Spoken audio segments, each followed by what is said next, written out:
Shalom, selamat pagi, selamat hari Minggu bagi kita semuanya. Di Minggu 12 Oktober 2025, saya akan menyampaikan renungan singkat dari ringkasan khotbah hari ini yang terambil dari Kejadian 18 ayat 1 sampai 15 dengan tema Percayalah kepada janji Allah. Satu pembacaan daripada pengulangan janji Allah kepada Abraham. Tentunya pengulangan ini untuk meneguhkan kembali janji Allah kepada Abraham di dalam penantiannya, dalam ketaatan dan kesetiaannya. Karena itu kita akan belajar dari pembacaan teks ini tentang percaya kepada janji Allah di dalam 3 kebenaran. Yang pertama, kalau Allah yang berjanji, maka Allah itu setia dengan janjinya. Kalau kita melihat dari bagian firman Tuhan ini bahwa yang berjanji itu adalah Allah, bukan manusia.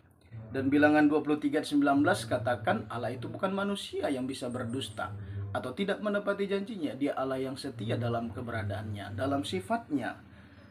Dan dia setia kepada apa yang sudah dikatakannya. Setiap firman yang disampaikan itu tidak pernah berlalu sia-sia. Karena itu kepercayaan kepada janji Allah itu seharusnya menjadi prinsip kita sebagai anak Tuhan. Karena ketika kita mendengar, mendapatkan janji Allah dalam setiap firman yang kita baca, yang kita dengarkan, yang kita renungkan, biarlah itu terus meneguhkan kita, menguatkan dan menghibur kita.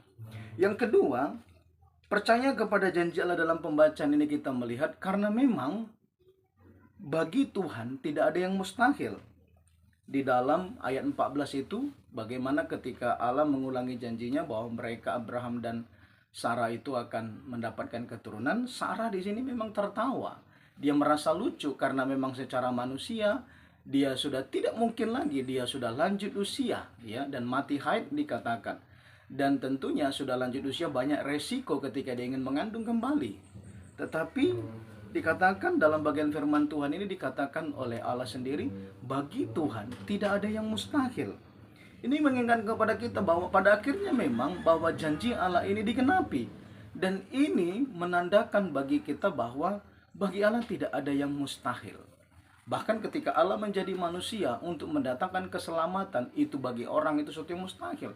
Tapi bagi Allah tidak ada yang mustahil. Tentunya bagi Allah tidak ada yang mustahil ini seturut dengan rancangan dan rencana Allah. Jangan seolah-olah kita berkata tidak ada yang mustahil lalu segala-galanya kita mungkinkan akan Allah perbuat dalam hidup kita. Tidak juga. Tentunya Allah berkata tidak ada yang mustahil bagi Tuhan. Tentunya mengerjakan segala sesuatu yang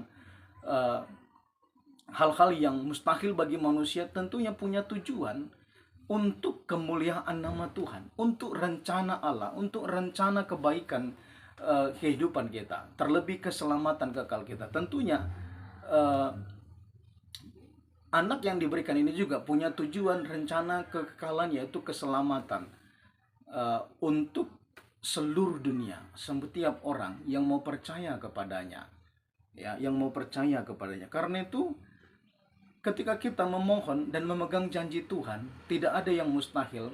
Terlebih dahulu kita sungguh-sungguh mengerti sifat Allah. Allah itu setia. Dan kemudian kita mengerti Allah setiap dalam rencana, bahkan dalam segala pernyataan kebaikannya, bahkan mukjizat-mukjizatnya. Itu semua semata-mata untuk kemuliaan nama Tuhan, untuk rencana kekal Allah, rencana keselamatan, rencana kebaikan dalam kehidupan kita. Dalam setiap apa yang kita rindukan, dalam setiap apa yang kita rencanakan, dalam kita doakan dengan memegang janji Tuhan, apakah kita juga berpikir supaya rencana Allah digenapi, supaya kemuliaan Tuhan digenapi dalam hidup kita. Sehingga ketika kita mendengar bagi Tuhan tidak ada yang mustahil, tentunya ini semua berhubung dengan rencana Allah. Karena banyak bagian firman Tuhan yang lain mengatakan, rancanganku bukanlah rancanganmu, rancanganku adalah rancangan damai sejahtera. Yang ketiga, kalau kita melihat dari bagian firman Tuhan ini, dari cerita Abraham dan Sarah ini, kita melihat bagaimana dari ketika mereka dipanggil sampai janji Tuhan itu digenapi, ada satu hal yang begitu menarik untuk kita juga pelajari dan menjadi prinsip hidup kita, bahwa janji Tuhan itu digenapi, penyertaan Tuhan itu menjadi bagian Abraham, itu dikarenakan memang rencana Allah. Dan juga kita melihat bagaimana kesetiaan, dan ketaatan Abraham dan Sarah. Sehingga kita melihat bagaimana Abraham disebut bapa orang percaya. Banyak orang Kristen ini, banyak orang percaya menginginkan hal-hal luar biasa, tapi tidak ada ketaatan. Menginginkan hal-hal luar biasa dilakukan Tuhan dalam kehidupannya, tetapi selalu sibuk dengan urusan dunia, selalu sibuk dengan dosanya. Bagaimana mungkin pertolongan Tuhan, bagaimana mungkin campur tangan Tuhan, janji-janji Allah itu digenapi. Kalau kita melihat bagaimana di Ulangan 28 itu tentang ada di sana janji berkat dan juga kutuk. Berkat itu akan selalu menjadi bagian orang-orang yang setia dan taat. Tetapi kutuk itu akan menjadi bagian orang-orang yang membangkang dan tidak mau taat kepada Allah. Bapak Saudara terkasih dalam nama Yesus, mari kita sama-sama belajar. Kalau kita memang percaya kepada janji Tuhan, kita sungguh-sungguh memegang janji Tuhan, harus disertai dengan kesetiaan dan ketaatan kepada apa yang Tuhan mau.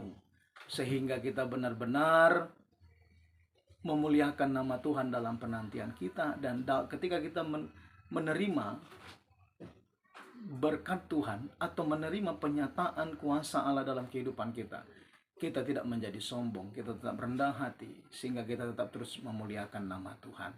Karena itu mari kita terus memegang janji Tuhan dengan setia. Karena Allah setia, tidak ada yang mustahil bagi Tuhan. Dan kita belajar untuk tetap setia dan taat sampai akhir. Seperti dikatakan dalam Wahyu 2 ayat 10b. Orang yang setia sampai akhir akan dimahkotai mahkota kehidupan. Artinya apa? Orang-orang yang setialah, orang-orang yang taat sampai akhirlah, orang-orang yang menikmati janji Tuhan, orang-orang yang akan menikmati jawaban dari janji yang dikatakan oleh Tuhan. Karena tetap setialah memegang janji Tuhan, tetap percaya kepada janji Tuhan, tetap berserah kepada janji Tuhan, dan tetap setia dan taat sampai akhir. Tuhan memberkati dan Tuhan menolong kita dalam pengharapan kita akan janji Tuhan. Tuhan Yesus memberkati. Selamat hari Minggu, selamat melayani buat kita hari ini. Amin.